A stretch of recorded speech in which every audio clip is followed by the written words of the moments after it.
Most gardeners spend the entire summer blaming the weather, the seeds, or plain bad luck for a disappointing cucumber harvest. But last July, I stood at the fence between my yard and my neighbor Bob's garden, and I realized the weather was identical. The seeds came from the same local nursery, and the luck was exactly the same. What was not the same was what Bob was putting into his soil. Welcome back to Roots and Garden Secrets. I am your host, and today, I am pulling back the curtain on the exact feeding science that separates a cucumber patch bursting with crisp, sweet fruit from one that gives you a handful of bitter, stunted disappointments. This is not about having a natural gift for gardening. It is about understanding what your plants are actually asking for and stopping the silent mistakes that are quietly destroying your harvest right now without you even realizing it.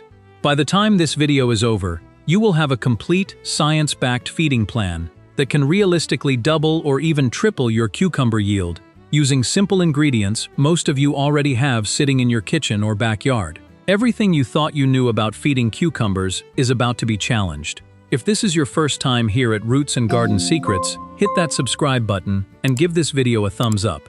Now let us get into it. Before we start talking about what to feed your cucumbers, you need to understand what kind of plant you are actually dealing with, because most people underestimate this vine completely. And that misunderstanding is the root of almost every mistake they make all season long.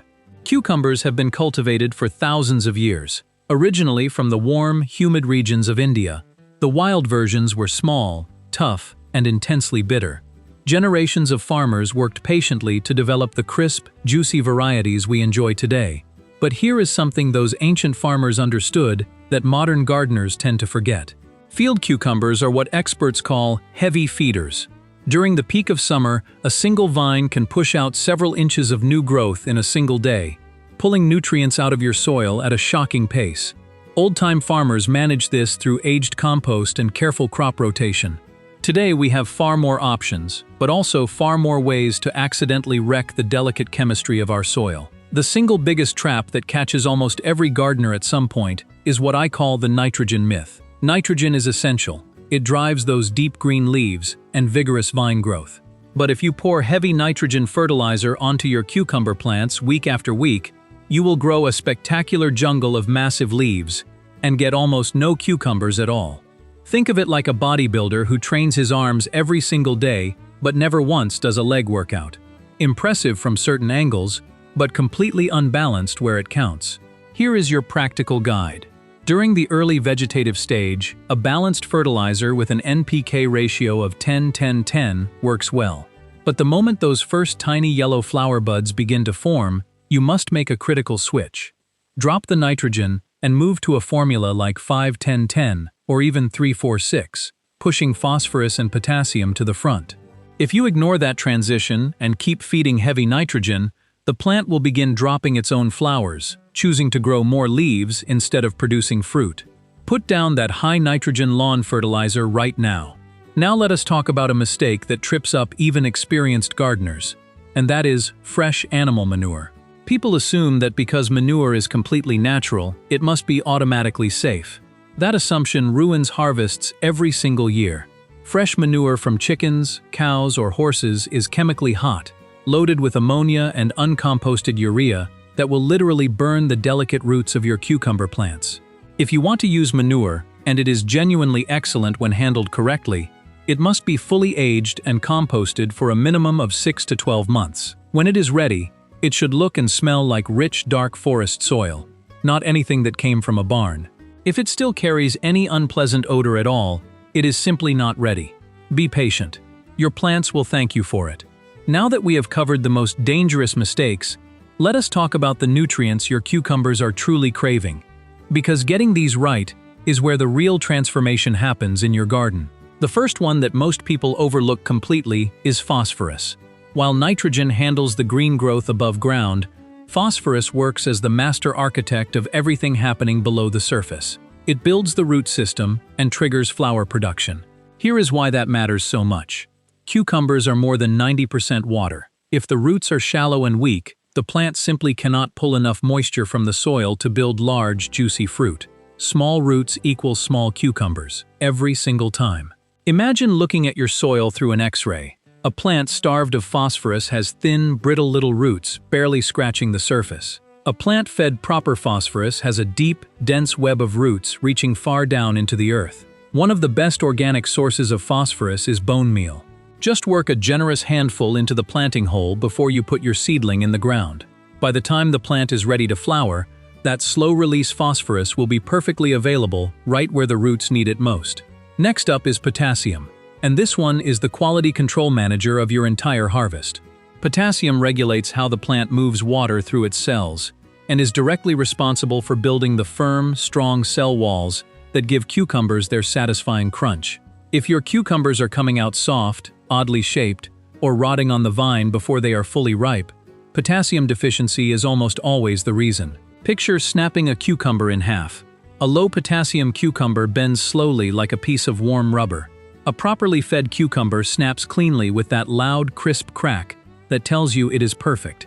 One of the best free sources of potassium is something most Americans throw away every morning: banana peels. You can chop them up and bury them around the base of your plants. Or even better, soak several peels in a bucket of water for 3 days. Then strain it and pour that rich golden liquid directly onto the soil around your vines. Your cucumbers will respond noticeably within just a week or two. Now let us talk about something that will completely change the flavor of everything you grow, and that is calcium. Calcium is the structural glue that holds plant cells together. When cucumbers grow rapidly without a steady supply of calcium, the plant becomes stressed and begins producing a bitter compound called cucurbitacin.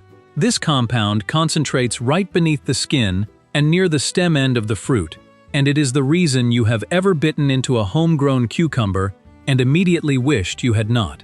Research shows that cucurbitacin levels spike dramatically when temperatures climb above 80 degrees Fahrenheit and watering becomes inconsistent.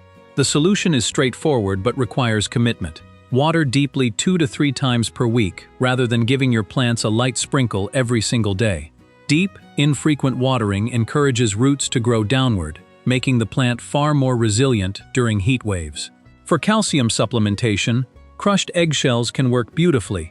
But here is the critical detail most people miss. Large shell pieces take years to break down in the soil. You must grind them into a fine powder using a blender or coffee grinder, then work that powder into the soil, where roots can actually access it this season. Finally, let us talk about magnesium, which is the central atom in every chlorophyll molecule your plant produces. Without it, the plant literally cannot capture sunlight and cannot generate the energy it needs to grow. The telltale sign of magnesium deficiency is older leaves turning yellow between the veins, while the veins themselves stay dark green. If you see that pattern, act immediately. Dissolve 1 teaspoon of plain Epsom salt into 1 gallon of water and mist the leaves of your cucumber plants early in the morning. The plant absorbs magnesium directly through the leaf surface, bypassing the soil entirely. You will see those yellow leaves begin to recover within just a few days. Just be sure you never spray during the heat of midday, because water droplets on leaves in direct sun act exactly like tiny magnifying glasses and will scorch the tissue. Now I want to share some of the most powerful organic feeding methods I have ever used in my own garden, and a couple of these are things you will almost never hear about in mainstream gardening videos. Let us start with something that sounds a little unconventional, but delivers results that will genuinely surprise you: baker's yeast. The same packet sitting in your kitchen right now. Yeast is packed with B vitamins, natural plant hormones, and trace minerals. But its real power is what it does beneath the surface of your soil. When you pour a yeast mixture into the ground, it acts like an energy drink for the billions of beneficial microorganisms already living in your dirt. It wakes them up and accelerates their work dramatically, which means organic matter breaks down faster, and nutrients become available to your cucumber roots almost immediately. The recipe is simple. Take 1 ounce of fresh baker's yeast and dissolve it in 1 cup of warm water with 2 tablespoons of sugar. Let that sit in a warm spot for about 2 hours until it becomes bubbly and frothy. Then pour that activated mixture into 2.5 gallons of water and use it to water your cucumbers once every 2 weeks. The results in stem thickness and vine spread are remarkable. Next, if you have a fire pit or wood stove at home, you are already sitting on a valuable garden resource. Hardwood ash is rich in potassium, calcium, and magnesium. exactly the mineral combination cucumbers crave during heavy fruit production. However, you must use it carefully, because wood ash is highly alkaline and can throw your soil pH off balance very quickly. Only use it if your soil tests neutral or slightly acidic, and limit yourself to just a small, single handful, scattered in a wide ring around the base of each plant. Never use ash from charcoal briquettes, treated lumber, or burned trash. Clean natural hardwood only. Apply it no more than 2 times per season, and always water it in deeply, right after spreading. Now here is a 2-part homemade feeding system that serious organic gardeners swear by. And the timing of the switch between the two is the secret that most people miss entirely. Stinging nettle tea is your first weapon. Nettle leaves are loaded with readily absorbable nitrogen, iron, calcium, and potassium. To make it, put on a pair of thick gloves, gather a large bundle of fresh nettle leaves, stuff them into a bucket, fill it with water, and cover it loosely. Then comes the hard part. You must wait 2 full weeks for it to ferment. And fair warning, the smell will be genuinely awful, like something you do not want near your back porch. But that terrible smell means it is working exactly as it should. Once the liquid turns dark and the bubbling stops, strain it out and dilute 1 part nettle tea with 10 parts clean water. Apply this to your young cucumber plants every 10 days during the early leafy growth stage. The surge in dark green foliage is something you have to see to believe. The moment your first yellow flower buds appear, stop the nettle tea completely and switch to comfrey tea. Comfrey has extraordinarily deep taproots that mine phosphorus and potassium from deep underground, the exact nutrients needed for maximum fruit production.